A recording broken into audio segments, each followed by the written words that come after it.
agora sim, né, gente? Nosso Manhã de Piedade, nós vamos falar sobre gás de cozinha. Meu Deus do céu! O Brasil aumentou o consumo de gás natural em 2021 em relação a 2020.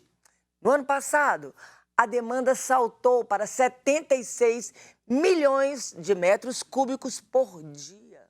No ano anterior, o consumo diário foi de apenas 59 milhões, ou apenas, 59 milhões por dia, uma alta de 28,8%.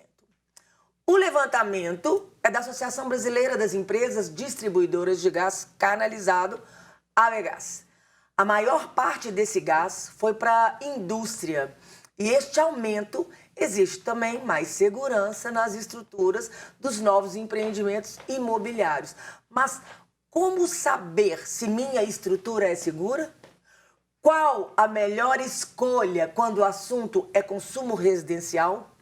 Sobre isso nós vamos conversar agora com o engenheiro civil, Dr. Weber Carvalho, que eu vou chamar ele de Weber porque ele é um rapaz. Bom dia, Weber. Seja bem-vindo ao Manhã da Piedade. Obrigado, obrigado. Uma alegria, viu? A gente está voltando presencial. Para a gente é uma alegria ter gente aqui. Ah, excelente. Weber, por que o consumo de gás de cozinha subiu tanto no Brasil? Ele subiu de 2020 para 2021, né? Teve esse aumento aí de 28%, aproximadamente.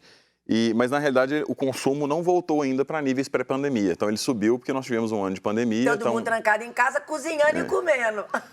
O 2020 para 2021, a produção industrial, e a indústria e o termoelétricas consumiram menos. Então, teve um aumento agora em 2021 de retomada.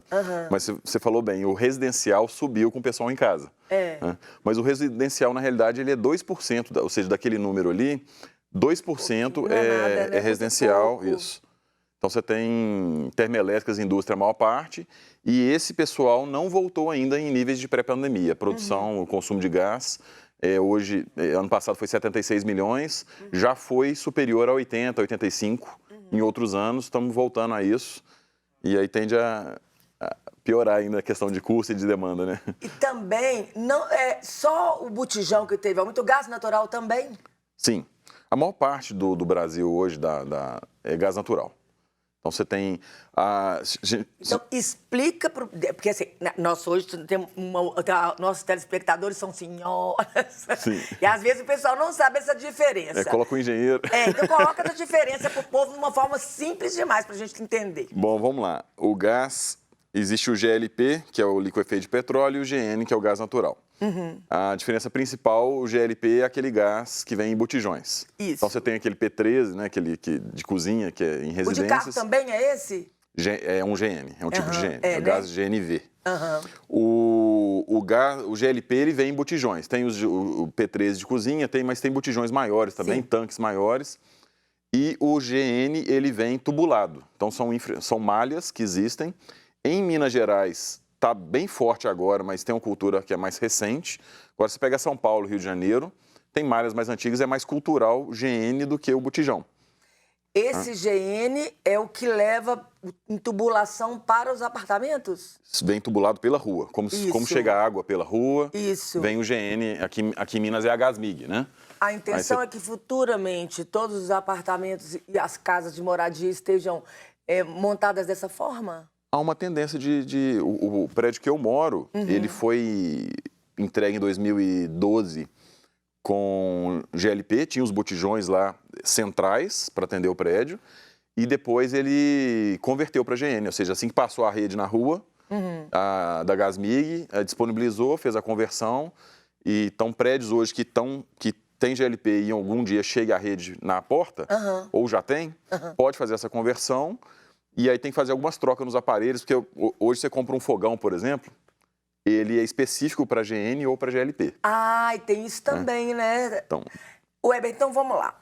A gente, aqui em Belo Horizonte não é tão comum, no Rio de Janeiro até os chuveiros é com gás, né? O perigo disso, como que é a legislação para poder esse gás chegar no prédio, como que essa construção tem que trabalhar? Tem que ser tudo uma coisa... direcionada. Essa é a nossa área de atuação na Progelete. Nós trabalhamos com projetos de redes de gás, entre outros, né, hidráulica, elétrica, mas o assunto aqui é gás, com projetos da área de gás. E tanto o GN quanto o GLP tem uma infraestrutura de tubulação interna. Tá? Então, o GLP tem esse reservatório lá embaixo, o GN vem da rua, mas ambos têm que ser tubulados para chegar até lá no fogão. Sim. Tá? Fogão Em casa, somente no fogão, ou também aqui em Belo Horizonte tem lugares que usam no banho? É cultural, tá? Em Belo Horizonte você vai ver muito em fogão. Existe o aquecedor de passagem para chuveiros. No Rio é quase que regra que todo chuveiro vai ter um aquecedor de passagem a gás. Aí não é o chuveiro elétrico, que a gente adota tanto aqui. Sim. Belo Horizonte é a capital do sistema solar. Então a gente tem muito a cultura de quando tem um sistema de aquecimento que não é chuveiro elétrico, vem do solar. O Rio já tem uma cultura mais de gás. Entendi. Tá? Então tem essas. Então aqui é muito comum você ver o gás sendo usado só no fogão. Mas existe lareira a gás. Para você usar dentro de casa, tem lareira a gás, tem churrasqueira, tem às vezes sauna a gás. É verdade, tem churrasqueira a gás, é verdade, ele tá falando, tem sauna a gás, você vai falando, eu vou lembrando realmente. O que mais? Não, a gente tem projetos aqui principalmente em alto luxo, que às vezes tem 5, 6 pontos de gás dentro de um apartamento. Tá? Então, não Com é tão segurança. comum. Precisa de muita engenharia por trás. Precisa de muita engenharia por trás. Verdade, né? Weber, esse tipo de instalação é uma coisa mais moderna, porque os mais antigos nem faziam isso. Quanto tempo? Olha, eu não vou saber te precisar em tempo, mas no Rio de Janeiro já tem muitos anos. Essa malha é bem antiga, mas tem... Mas o mineiro é mais tradicional, aqui né? O tradicional tem sido mais para fogão. É mais para fogão mesmo, né? E mesmo sendo mais para fogão, é mais recente também ou já tem muito tempo que vocês estão nessa área? Tem muito tempo. Já tem muito tempo. A Progelete é uma empresa que tem 20 anos de atuação. Mas 20 anos é um jovem, né? Jovem. Weber, e aí, quando liga o cano direitinho para cada um e cobra separado, igual a água? Tem as duas coisas, tá? Então, o condomínio? Não é obrigatório, então se pensar em energia elétrica é obrigatório você ter a conta individualizada por apartamento. A água está tendo um processo disso, ainda não é, né? Nem todo apartamento tem água separada, com medição separada. Verdade. Às vezes tem a medição, mas não é emitido pelo Capasa. Não é separada, interna. Normalmente os prédios são uma emissão só. O gás, mesma coisa. Então, é uma coisa que dá briga em condomínio, porque eu acho que vai dar briga também o gás. Porque pensa, você é casado, é cheio de filho. A casa lotada, cozinha de manhã, de tarde, de noite. O outro solteiro, não tem ninguém em casa, não tem nem passarinho para dar água. Não cozinha e tem que dividir o gás com o outro. Realmente não é justo. A outra faz marmita para fora não e aí tem uma empresinha em casa de dividir. Como que organiza isso? Vocês têm problema com isso? Tem bastante. A tendência é você ter uma medição individualizada de gás, de energia é obrigatória, e de água. Tá? Mas nem toda edificação... É uma decisão até do consumidor final na compra de um apartamento, saber o que é importante para ele. Né? Então, você tem hoje disponíveis no mercado apartamentos com e sem medição individualizada de gás. Então, isso que eu ia te perguntar, então. Eu vou comprar um apartamento que a medição não é individualizada, mas eu quero medição individualizada. Eu consigo fazer isso separadamente para o meu? Não. É uma decisão do condomínio. A decisão, então, é do construtor lá quando resolve construir, se não for condomínio. Ou do condomínio em fazer algum tipo de reforma, de adaptação. Tá. Então pode-se fazer uma reforma depois que o prédio comprou, encheu os apartamentos. O condomínio pode decidir que nós queremos desmembrar e tem jeito de fazer isso? Sim. Puxar a sardinha pro meu lado, tudo que é feito da fase de projeto é melhor. Claro. Mas depois também tem jeito de fazer essas adaptações, geralmente é mais caro fazer depois, porque não foi pensado antes. Agora, tem que ser uma decisão de todo mundo, não dá para um apartamento, eu quero medir o meu... Ou seja, é mais delicado porque todo condomínio tem que votar aquilo em assembleia, aí tem que ver o percentual para aprovar aquela alteração, fazer uma obra para poder fazer essa medição separada. Mas tem jeito, sim. Tá. Weber, eu já perguntei isso para você da segurança. O gás, ele tem um cheiro para exatamente quando ele estiver vazando, a pessoa perceber que ele está vazando, para não acontecer igual aconteceu quando morreu aquele casal na lareira, que foi intoxicado e não sentiram o cheiro que estava acontecendo. Todo gás, mesmo de banho também, ele vai ter um cheiro assim diferente? Tá, tem dois assuntos importantes aí. O gás ele é colocado cheiro nele, porque o gás naturalmente ele não tem cheiro. Pois é. Então é colocado o cheiro para detectar o vazamento. Quando você vê geralmente essas notícias de morte em banho, lareira, é o monóxido de carbono. É a queima do gás, faz reduzir a concentração de oxigênio, gera monóxido de carbono no ambiente, e o que mata, e o monóxido de carbono você não sente o cheiro. Então é uma morte ali silenciosa. Você vai aumentando a concentração, vai intoxicando a pessoa, de repente desmaia. Então, tinha uma solução que hoje é proibida, que era, às vezes, aparelhos que ficavam no forro muito antigo, às vezes no próprio banheiro ou no forro do armário, ficava um aquecedor ali. Aqueles grandão, azul. Isso até não é da minha época. É da minha.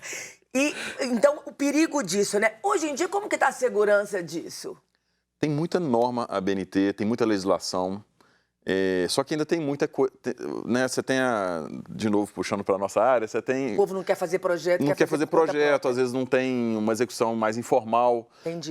Tem muita legislação e fazendo direitinho não vai dar problema. Mas execução informal que você chama é gambiarra. A boa e sempre gambiarra. Tradicional gambiarra. Que dá aqueles problemas todos. De engenheiro todo mundo tem um pouquinho, né? Médico doido. Como vocês, engenheiros, fazem para planejar essa instalação de gás natural? Tem toda uma... Você tem que saber os pontos de consumo da edificação, tem que entender o perfil do usuário, né? Ou seja, que vai ter determinados pontos. Vai aumentando o porte da edificação, vai aumentando a complexidade de projeto, níveis de segurança.